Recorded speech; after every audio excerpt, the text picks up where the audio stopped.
Hello students, welcome back to neurons YouTube channel. তো আজ আমরা ভিডিওতে সলভ করতে চলেছি এএনএম-জিএনএম 2024-এর বায়োলজি পিওয়াই কিউস। তো তোমরা যারা নার্সিং বা মেডিকেল এন্ট্রান্সের প্রিপারেশন নিচ্ছ, তারা মনে রাখবে যে শুধু কারেক্ট আনসার মুখস্থ করা নয়, বরং বাকি অপশনগুলো কেন ভুল আর তাদের বায়োলজিক্যাল ফাংশন কি বা সেটা কিভাবে কাজ করে সেটা কিন্তু জানা বেশি জরুরি। তাই তোমরা খাতা পেন নিয়ে রেখো আর ইম্পর্টেন্ট কনসেপ্টগুলো নোট ডাউন করো। আমরা চেষ্টা করব প্রত্যেকটা জিনিসকে ভালো করে ডিটেলে বোঝার। চলো, তো ফার্স্ট কোশ্চেন কি বলছে? যখন গবেষণাগারে ইনসুলিন প্রস্তুত করা হয় সেই পদ্ধতিকে কি বলে? Genetic engineering, micro propagation, bio as, এগুলি সবকটি। তা আমাদের কারেক্ট আনসার হবে জেনেটিক ইঞ্জিনিয়ারিং। দেখো স্টুডেন্টস, রিকম্বিনেন্ট ডিএনএ টেকনোলজি বা জেনেটিক ইঞ্জিনিয়ারিং ব্যবহার করে হিউম্যান ইনসুলিনের জিন ইকোলাই ব্যাকটেরিয়ার প্লাজমিডে ইনসার্ট করে ল্যাবরেটরিতে হিউম্যান ইনসুলিন তৈরি করা হয়। বোঝা গেছে? আমি আরেকবার বলছি, শুনে নাও।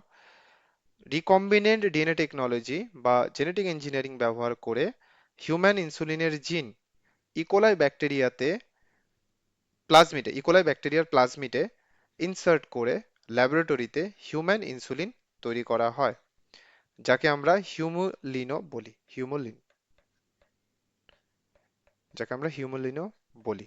বোঝা গেছে? এটা ফার্স্ট টাইম তৈরি করেছিল কে? এলি লিলি নামক আমেরিকান কোম্পানি। বুঝতে পেরেছো? নেক্সট কোশ্চেন দেখে নাও। আচ্ছা, নেক্সট কোশ্চেনের আগে আমরা আদার অপশনগুলোকে একবার দেখে নিই। Micro propagation. দেখো, মাইক্রো প্রপাগেশন হলো প্ল্যান্ট টিস্যু কালচার পদ্ধতি। ল্যাবরেটরিতে উদ্ভিদের যদি দ্রুত মাল্টিপ্লিকেশন করতে হয়, তার জন্য আমরা এই পদ্ধতি ব্যবহার করি। এটা কিন্তু হরমোন প্রোডাকশনে কোনো পদ্ধতি নয়, মনে রাখবে। তো মাইক্রো প্রপাগেশন কিন্তু প্ল্যান্টেই হয়, অ্যানিমালে হওয়া সম্ভব নয়। অ্যানিমালে কিন্তু হয় না, কারণ প্ল্যান্টের মধ্যে একটা স্পেশাল প্রপার্টি আছে, তাকে বলি আমরা টোটিপোটেন্সি। এই প্রপার্টি অনুযায়ী এই প্রপার্টি অনুযায়ী গাছের একটা সিঙ্গেল কোষ বা টিস্যু থেকে কিন্তু পুরো কমপ্লিট প্ল্যান্ট তৈরি হতে পারে। প্ল্যান্ট তৈরি হতে পারে। এই যে ওভারঅল যে প্রসেস, তাকে বলছি আমরা মাইক্রো প্রপাগেশন। বোঝা গেছে? ওভারঅল প্রসেসকে বলছে মাইক্রো প্রপাগেশন। আর একটা টিস্যু বা একটা সেল থেকে কমপ্লিট প্ল্যান্ট তৈরি হওয়ার যে স্পেশাল প্রপার্টি, তাকে বলছি আমরা টোটিপোটেন্সি। আর বায়োঅ্যাসে কি? বায়োঅ্যাসে কোনো কেমিক্যাল বা ড্রাগ লিভিং সেলের বা অর্গানিজমের উপর কতটা কাজ করছে সেটা চেক করার যে টেস্ট, তাকে কিন্তু আমরা বায়োঅ্যাসে বলি। বোঝা গেছে? চলো, নেক্সট কোশ্চেন। আমাদের শরীরে নিম্নলিখিত কোন যৌগটি ফ্যাটে দ্রাব্য? টোকোফেরল, থায়ামিন, নিয়াসিন আর রাইবোফ্লাভিন। তো কারেক্ট আনসার হবে, দেখো, টোকোফেরল। আমরা জানি ভিটামিন ব্রডলি দুই রকমের হয়। ওয়াটার সলিউবল মানে যেটা হচ্ছে বি কমপ্লেক্স আর সি, আর ফ্যাট সলিউবল হয় যেটা হচ্ছে ADE আর K। এখানে টোকোফেরল দেখো, এটা হচ্ছে ভিটামিন ই। বোঝা গেছে? তো টোকোফেরল হলো ভিটামিন ই এর কেমিক্যাল নেম। তাই বডিতে ফ্যাট এর সলভেন্ট হিসাবে বা দ্রাবক হিসাবে বেস্ট এখানে কাজ করবে কে? টোকোফেরল। বোঝা গেছে? আদার অপশনগুলো কি হবে? দেখো, থায়ামিন কি? ভিটামিন B1 হচ্ছে থায়ামিন, নিয়াসিন হচ্ছে ভিটামিন B3, রাইবোফ্লাভিন হচ্ছে ভিটামিন B2। বোঝা গেছে? এই তিনটেই হলো ভিটামিন বি কমপ্লেক্সের পার্ট, অর্থাৎ এরা সবাই কিন্তু ওয়াটার সলিউবল হয়। চলো, নেক্সট কোশ্চেন। নিম্নলিখিত কোন নাইট্রোজেনযুক্ত ক্ষারটি ডিএনএ তে থাকে না? তো আনসার হবে ইউরাসিল। এটা খুব বেসিক আর ইম্পর্টেন্ট একটা প্রশ্ন, মনে রাখবে এটা।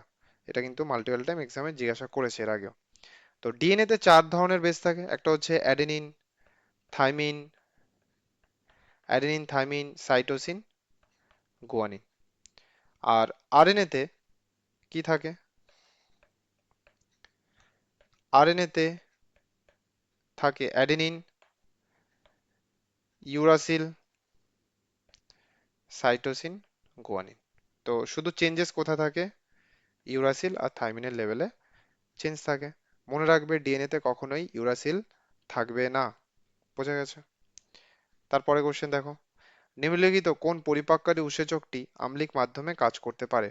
কারেক্ট আনসার কি হবে? পেপসিন। আমাদের পাকস্থলীতে গ্যাস্ট্রিক গ্ল্যান্ড থাকে যেখান থেকে HCl ক্ষরিত হয়, যে স্টমাকের বা পাকস্থলীর যে ওভারঅল এনভায়রনমেন্ট আছে না, সেটাকে হাইলি অ্যাসিডিক করে দেয়। মানে এতটাই অ্যাসিডিক যে তার পিএইচ ধরো 1.5 থেকে 2, এতটাই বেশি অ্যাসিডিক। তো এই অ্যাসিডিক মিডিয়ামে একমাত্র পেপসিন এনজাইম অ্যাক্টিভ হয়ে ডায়েটারি প্রোটিনকে ভেঙে প্রোটিওজেস প্রোটিওজেস আর পেপটোনে কনভার্ট করে। প্রোটিওজেস আর পেপটোনে কনভার্ট করে। বোঝা গেছে? ট্রিপসিন, ইরেপসিন, রেনিন এগুলো কি তাহলে? দেখো, ট্রিপসিন ট্রিপসিন হচ্ছে আহ, অগ্ন্যাশয় বা প্যানক্রিয়াস থেকে সিক্রেট হয় এবং ক্ষুদ্রান্তের অ্যালকালাইন যে মিডিয়াম থাকে সেখানে প্রোটিন ডাইজেশন করে। ইরেপসিন কি? এটি ইন্টেস্টিনাল জুসে থাকে আর এটাও কিন্তু অ্যালকালাইন মিডিয়ামে কাজ করে। তো রেনিনের ক্ষেত্রে খেয়াল রেখো, স্পেলিংটা হবে এটার রেনিন। রেনিন এটি কিডনি থেকে সিক্রেটেড একটি হরমোন যা ব্লাড প্রেশার রেগুলেট করে ওভারঅল যে কিডনির যে ইউরিন ফরমেশনের প্রসেস সেটাকে মেনটেন রাখে। বোঝা গেছে? আর আরেকটা এনজাইম হয় সেটা হচ্ছে রেনিন। রেনিন ডাবল এন থাকে, ঠিক আছে? রেনিন এইটা মেনলি বাচ্চাদের স্টমাকে মিল্ক প্রোটিন ক্যাসিনকে ডাইজেস্ট করার জন্য থাকে। বোঝা গেছে? তারপরে কোশ্চেন দেখো, which of the following is not formed from haemoglobin within hour liver? নিম্নলিখিত কোন যৌগটি যকৃতে হিমোগ্লোবিন থেকে উৎপন্ন হয় না? হিম, বিলিরুবিন, পিলিভার্ডিন, লেসিথিন। কারেক্ট আনসার হবে লেসিথিন। দেখো, লেসিথিন হলো একটি ফসফোলিপিড যা আমাদের সেল মেমব্রেনে থাকে। সেল মেমব্রেন বা কোষ পর্দাতে স্ট্রাকচারাল কম্পোনেন্ট হিসাবে কিন্তু থাকে। তো হিমোগ্লোবিনের ব্রেকডাউনের সাথে এর কোনো সম্পর্ক নেই। বোঝা গেছে? আর আদার অপশনগুলো কেন ইনকারেক্ট হবে?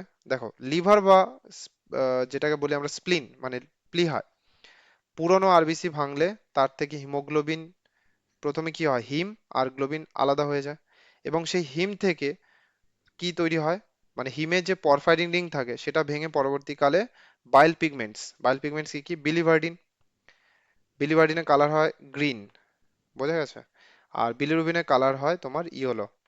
এগুলো তৈরি হয়। তাহলে আবারও বলছি, তাহলে প্রথমে পুরনো যে আরবিসি সেগুলো যখন লিভারে বা স্প্লিনে ভাঙে, তার হিমোগ্লোবিন পার্টের হিম আর গ্লোবিন আলাদা হয়ে যায়। হিম এর যে পরফাইরিন রিং থাকে সেটা ভেঙে বিলিরুবিন আর বিলিভার্ডিন নামক বাইল পিগমেন্টস তৈরি করে, যেখানে বিলিভার্ডিনের কালার গ্রিন হয় আর বিলিরুবিনের কালার হয় ইয়েলো। বোঝা গেছে? তো নেক্সট কোশ্চেনে আমরা যাই। তো ভারতবর্ষে কয়টি পারমাণবিক বিদ্যুৎ কেন্দ্র আছে? দেখো, এটা জানি না কিভাবে জীবনবিজ্ঞানের মধ্যে পড়ে, যাই হোক। তো কারেন্ট ডেটা তুমি দেখো, যদি সেই অনুযায়ী 7টা হবে, আর এখানে যেহেতু 6টাই ম্যাক্সিমাম আছে, তো এটা 6টাই হবে। নেক্সট কোশ্চেন দেখো। নেক্সট কোশ্চেন দেখো, এটা হচ্ছে রিফ্লেক্স আর্কের একটা কোশ্চেন। বুঝতে পারছো? এখানে কারেক্ট সিকোয়েন্স বলতে হবে, যে উদ্দীপক, গ্রাহক, মোটর নিউরন, কেন্দ্রীয় স্নায়ুতন্ত্র, সেন্সর নিউরন, কারক, সারা। দেখো, এখানে কারেক্ট আনসারটা হবে বা কারেক্ট যে সিকোয়েন্স সেটা হবে অপশন বি। ঠিক আছে? প্রথমে উদ্দীপক, উদ্দীপকের কাছ থেকে যায় গ্রাহকে, গ্রাহক থেকে সেন্সর নিউরনে, সেন্সর নিউরন থেকে কেন্দ্রীয় স্নায়ুতন্ত্রে, তারপর সেখান থেকে মোটর নিউরনে যায়, তারপর কারকে যায় বা ইফেক্টরে যায়, আর সেখান থেকে রেসপন্স প্রোভাইড করে। ধরো তোমার হাতে গরম কিছু লাগলো, স্টিমুলাই হলো। আচ্ছা, সেটা স্কিনের গ্রাহক বা রিসেপ্টর রিসিভ করে সংজ্ঞাবহ বা সেন্সরি নিউরনের মাধ্যমে স্পাইনাল কর্ডে বা সেন্ট্রাল নার্ভাস সিস্টেমে পাঠাবে। এরপরে সেখান থেকে সিগন্যাল বা ডিসিশনটা আজ্ঞাবহ বা মোটর নিউরনের দ্বারা কোথায় আসবে? মোটর নিউরনের দ্বারা কারকে বা ইফেক্টরে আসবে। বুঝতে পারছো? আর ইফেক্টরে আসলে তুমি কি করবে? হাত সরিয়ে নেবে। সেটাকে বলছি আমরা সাড়া বা রেসপন্স। বোঝা গেছে? তো বাকি অপশনগুলো কিন্তু সিকোয়েন্স ভুল দেওয়া আছে, তো এটাই কারেক্ট আছে। অপশন বি হচ্ছে কারেক্ট। বোঝা গেছে? তারপরে কোশ্চেন দেখো, কোনটি কোষ চক্রের চেক পয়েন্টে নয়? Gap one S, gap two M, M gap one আর এস। দেখো, কারেক্ট আনসার হবে এস। দেখো, সেল সাইকেলে এস ফেজ বা সিনথেসিস ফেজ হলো ইন্টারফেজের সেই ক্রুশিয়াল স্টেজ যেখানে ডিএনএ রেপ্লিকেশন বা ডিএনএ সংশ্লেষ হয়। তো এটি একটি অ্যাকচুয়াল অ্যাক্টিভ ফেজ, কোনো কিন্তু চেক পয়েন্ট নয়। বোঝা গেছে? যেখানে gap one S, gap two M, আর এম ফেজ হলো সেল সাইকেলের সেল সাইকেলের মেন রেগুলেটরি চেক পয়েন্ট, যারা মনিটর করে যে সেলের সাইজ, ডিএনএ ড্যামেজ বা স্পিন্ডেল ফাইবার অ্যাটাচমেন্ট ঠিকঠাক আছে কিনা। কারণ এইগুলো কন্টিনিউয়াসলি মেনটেন থাকতে হবে, না হলে কিন্তু সেল ডিভিশন প্রপার ঘটবে না। যদি কোনোটারও কোনো কিছু ফল্ট হয়, সেটা কিন্তু ক্যান্সারের সেলে কনভার্ট হয়ে যেতে পারে। বোঝা গেছে? তারপরে কোশ্চেন দেখো, নিম্নলিখিত কোনটি একটি খাদ্য শৃঙ্খল গঠন করে? তো তোমরা যদি অপশনগুলো দেখো, কারেক্ট অপশন হচ্ছে অপশন বি। কেন দেখো, ইকোসিস্টেমে ফুড চেনের এনার্জি ফ্লোর সময়, ইকোসিস্টেমে যে এনার্জি ফুড চেন থাকে না, সেখানে এনার্জি ফ্লো এর সময় সবসময় কিন্তু প্রডিউসার থেকে কনজিউমার এর লেভেলে পৌঁছায়। ঠিক আছে, প্রথম প্রডিউসার, প্রডিউসার থেকে প্রাইমারি কনজিউমার, প্রাইমারি কনজিউমার থেকে সেকেন্ডারি কনজিউমার, সেকেন্ডারি কনজিউমার থেকে টারশারি কনজিউমার। ঠিক আছে, এইভাবে মুভমেন্ট করে, এইভাবে এনার্জি ফ্লো হয়। তো দেখো, ঘাস হলো প্রডিউসার, আর ঘাস খায় ছাগল, তাহলে সে হচ্ছে প্রাইমারি কনজিউমার, যেটাকে আমরা হার্বিভোরও বলি। গরুকে আমরা, গরু ছাগল এদেরকে আমরা হার্বিভোরও বলি।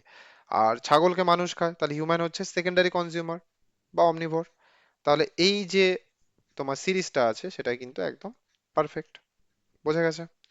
আদার অপশনগুলো দেখো একদমই কাজ করছে না। দেখো, গ্রাস, হুইট, ম্যাঙ্গো, গ্রাস, হুইট, ম্যাঙ্গো তিনটেই কি তো প্রডিউসারের মধ্যে পড়ছে, কেউ কাউকে খায় না। তারপরে গোট, কাউ, এলিফ্যান্ট, এরাও সবাই প্রাইমারি কনজিউমার বা তৃণভোজী।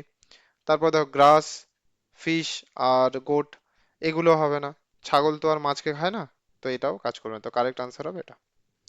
নেক্সট কোশ্চেন দেখো, which of the following is not a part of a female reproductive system in human beings, মানে নিম্নলিখিত কোনটি স্ত্রী মানব জনতন্ত্রের অংশ না? ডিম্বাশয়, জরায়ু, ভাস ডিফারেন্স, ফ্যালোপিয়ান টিউব। তো কারেক্ট আনসার হবে দেখো ভাস ডিফারেন্স। কেন ভাস ডিফারেন্স হবে? দেখো, মনে রাখবে, ভাস ডিফারেন্স হলো মেল রিপ্রোডাক্টিভ সিস্টেম বা পুরুষ জননতন্ত্রের মাস্কুলার টিউব, যা এপিডিডাইমিস থেকে সেমাইনাল ভেসিকেলের দিকে শুক্রাণুকে ক্যারি করে নিয়ে যায়। বোঝা গেছে? তো ভাস ডিফারেন্সের আরেকটা নাম হচ্ছে ডাকটাস ডিফারেন্স, ডাকটাস ডিফারেন্স। বোঝা গেছে? আবারও বলছি, মনে রাখবে যে ভাস ডিফারেন্স হলো মেল রিপ্রোডাক্টিভ সিস্টেম বা পুরুষ প্রজননতন্ত্রের এক ধরনের মাস্কুলার টিউব, যা এপিডিডাইমিস থেকে সেমাইনাল ভেসিকেলের দিকে শুক্রাণু বা স্পার্মকে ক্যারি করে নিয়ে যায়। বোঝা গেছে? আচ্ছা, আদার অপশনগুলো কেন ইনকারেক্ট হবে? কারণ দেখো, ডিম্বাশয়, জরায়ু, ফ্যালোপিয়ান টিউব তিনটেই কিন্তু স্ত্রী মানব জননতন্ত্রের অংশ। বোঝা গেছে? কারণ দেখো, ডিম্বাশয় যেখানে ওভাম বা ডিম্বাণু তৈরি হয়, ইউটেরাস যেখানে তোমার, যেটাকে আমরা বলি জরায়ু, যেখানে ইমপ্লান্টেশন এবং ফিটাল ডেভেলপমেন্ট হয়, ঠিক আছে, ভ্রূণের ওভারঅল বৃদ্ধি হয়। আর ফ্যালোপিয়ান টিউব যেখানে ফার্টিলাইজেশন বা নিষেক হয়। এই তিনটেই তোমার ফিমেল রিপ্রোডাক্টিভ সিস্টেমে প্রাইমারি এবং সেকেন্ডারি সেক্স অর্গানের মধ্যে পড়ে। বোঝা গেছে? তো স্টুডেন্টস, তো আমরা 1 থেকে 10 নম্বর পর্যন্ত কোশ্চেন কভার করলাম। তোমরা ইম্পর্টেন্ট জায়গাগুলো খাতায় নোট ডাউন করে নিও। তো নেক্সট পার্টে আমরা আবার কন্টিনিউয়াসলি ডিসকাস করে যাব। Thank you.